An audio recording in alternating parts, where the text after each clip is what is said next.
నమస్తే. నేను మీ doctor Satish IRS మాట్లాడుతున్నాను. చాలామంది బీటెక్ చదువుతున్న స్టూడెంట్స్ మా దగ్గరికి కౌన్సిలింగ్ వచ్చినప్పుడు వాళ్ళు ఏమడుగుతారంటే, సార్ ఇలాగ మేము ఏదైనా ఒక సెమిస్టర్ ఏదైనా బయట చేస్తే బాగుంటుంది, లేకపోతే ఏదైనా రీసెర్చ్ ప్రాజెక్ట్ ఏదైనా చేస్తే బాగుంటుంది. సో మా కాలేజీలో ఆల్రెడీ ఉన్నాం కదా, కొంచెం ఏదైనా బెటర్ కాలేజీకి వెళ్ళి ఏదైనా ఐఐటీస్కి వెళ్ళి చేస్తే బాగుంటుంది అని ఉద్దేశంతో చాలామంది అడుగుతూ ఉంటారు మమ్మల్ని. సో దానిలో భాగంగా ఐఐటి గాంధీనగర్ జనరల్గా ఒక ప్రోగ్రామ్ ఒకటి రిలీజ్ చేసిందండి. Visiting student research engagement programme అంటారండి. మీరు గూగుల్లో టైప్ చేసినప్పుడు కరెక్ట్ వర్డింగ్ మీరు చేయాలండి. Visiting student research engagement programme అని చెప్పి టైప్ చేసినట్లయితే 2026కి వాళ్ళు నోటిఫికేషన్ రిలీజ్ చేశారు. అందులో చాలా క్లియర్గా మెన్షన్ చేయడం జరిగిందంటే, ఎవరైతే స్టూడెంట్స్ ఐఐటీలో చదువుతారో, ఈవెన్ ఐజర్లో చదువుతారో, ఎన్ఐటీస్లో చదువుతారో, ఇలాంటి ప్రీమియర్ ఇన్స్టిట్యూట్స్లో ఎవరైతే చదువుతారో వాళ్ళు మాత్రమే ఫైనల్ ఇయర్ చదువుతున్నటువంటి పిల్లలు ఎవరైతే ఉంటారో, అది బీఎస్ ప్రోగ్రామ్ అయినా, ఐజర్లో కానీ నైజర్లో కానీ బీఎస్ ప్రోగ్రామ్ అయినా, లేదంటే బీటెక్ ప్రోగ్రామ్ అయినా, లేదా 5 ఇయర్స్ బీఎస్ ఎంఎస్ ప్రోగ్రామ్ చదువుతున్నటువంటి విద్యార్థులు ఎవరైతే ఉంటారో వాళ్ళందరూ కూడా ఈ యొక్క ప్రోగ్రామ్కి అప్లై చేసుకోవచ్చు. ఒక సెమిస్టర్ పాటు మీరు ఐఐటి గాంధీనగర్లో ఉండే అవకాశం ఉంటుంది. సో దీనికి వాళ్ళే స్టైఫండ్ ఇవ్వడం జరుగుతుంది. ఓవరాల్గా ఒక్కొక్క సబ్జెక్ట్కి రీసెర్చ్ మెథడాలజీ, ఇది బేసిక్గా రీసెర్చ్ ప్రోగ్రామ్ అండి. సో ప్రాజెక్ట్ ఉంటుంది, బట్ క్రెడిట్స్ వస్తాయండి. మీరు అనుకోవచ్చు, సార్ మేము ఫైనల్ ఆల్రెడీ చదువుతున్నాం కదా, మరి మాకు ఆల్రెడీ కొంత కోర్స్ వరకు క్రెడిట్స్ ఉంటాయి కదా, మరి అక్కడికి వెళ్ళినట్లయితే మరి ఆ క్రెడిట్స్ రాకపోతే మాకు ఇబ్బంది అవుతుంది కదా, మాకు డిగ్రీ కంప్లీట్ అవ్వదు కదా క్రెడిట్ పాలసీ ప్రకారం అని చెప్పి అనుకుంటారు. కాదండి, వీళ్ళు ఐఐటి గాంధీనగర్ ఏదైతే వీళ్ళ ప్రోగ్రామ్ వీళ్ళు లాంచ్ చేశారో దాంట్లో చాలా క్లియర్గా మెన్షన్ చేయడిందండి. రీసెర్చ్ మెథడాలజీకి 4 క్రెడిట్స్ ఇచ్చారు వాటికి. సో ఒక 5,000 రూపీస్ ఏదైతే ఉందో వాళ్ళే మీకు స్టైఫండ్ ఇవ్వడం జరుగుతుంది. బట్ అకామిడేషన్ అది వాళ్ళు ఇస్తారు అవైలబిలిటీ బట్టి, దానికి అడిషనల్గా మీరు పే చేయవలసి ఉంటుందండి అకామిడేషన్ పర్స్పెక్టివ్లో. బట్ ఓవరాల్గా మీకు సెమిస్టర్ లాంగ్ మీరు కానీ అక్కడ విజిటింగ్ స్టూడెంట్ కింద మీరు వెళ్ళినప్పుడు సెమిస్టర్ లాంగ్ ప్రోగ్రామ్ ఏదైతే మీరు అటెండ్ అవుతారో దానికి మొత్తానికి 16 క్రెడిట్లు మీకు ఇవ్వడం జరుగుతుంది. 16 క్రెడిట్లు అనేది ఏదైతే ఉంటుందో మీ ఫైనల్ ఇయర్ రిక్వైర్మెంట్ ఏదైతే మీరు పేరెంట్ ఇన్స్టిట్యూషన్లో చదువుతారో దానికి 16 క్రెడిట్స్ సరిపోతుంది.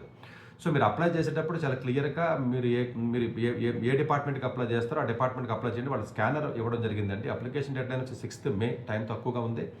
సో డెఫినెట్గా ఇది కొంచెం ఎర్లీగా చూసి మీరు అప్లై చేసినట్లయితే ఇది గోల్డెన్ ఆపర్చునిటీ అండి.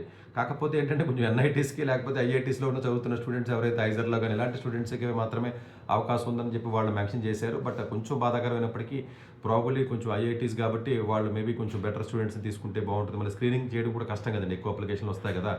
మేబీ వాళ్ళ ఆ ఉద్దేశంతో మరి ఏదైనా పాయింట్ చెప్పుండొచ్చు. బట్ ఓవరాల్గా అయినట్లయితే వాళ్ళ ఒక స్కానర్ ఇవ్వడం జరిగిందండి. వెబ్సైట్ కూడా మనకి వాళ్ళు ఇవ్వడం జరిగిందండి. వెబ్సైట్ కూడా వాళ్ళు ఏం చెప్తున్నారంటే TINY.cc/VSREP ఇది వాళ్ళ వెబ్సైట్ అంటే ఐఐటి గాంధీనగర్ వెబ్సైట్లోకి వెళ్ళి చేయొచ్చు. డైరెక్ట్గా ఈ వెబ్సైట్ లింక్లోకి వెళ్ళినా కూడా డైరెక్ట్గా మీరు అప్లై చేసే అవకాశం ఉంటుందండి. సో మే 6th మే 6వ తారీఖు మనకి లాస్ట్ డేట్ ఈవినింగ్ 5 o'clock ఏదైతే మనకు ఉంటుందో ఆ టైంలోకి మీరు అప్లై చేయాలి.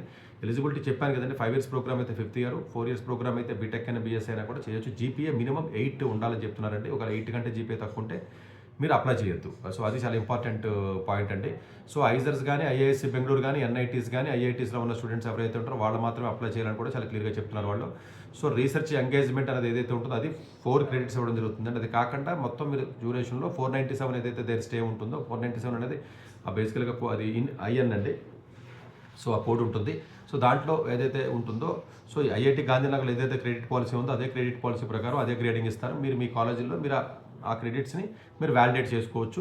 డెఫినెట్గా ఇది ఆల్ ఐఐటీస్కి సంబంధించినటువంటి ఎంఓఎస్ లేకపోతే ఐఐటీ సంబంధించి ఉంటుంది కాబట్టి ఎన్ఐటీస్ వాళ్ళు ఇమీడియట్గా అలౌ చేస్తారు.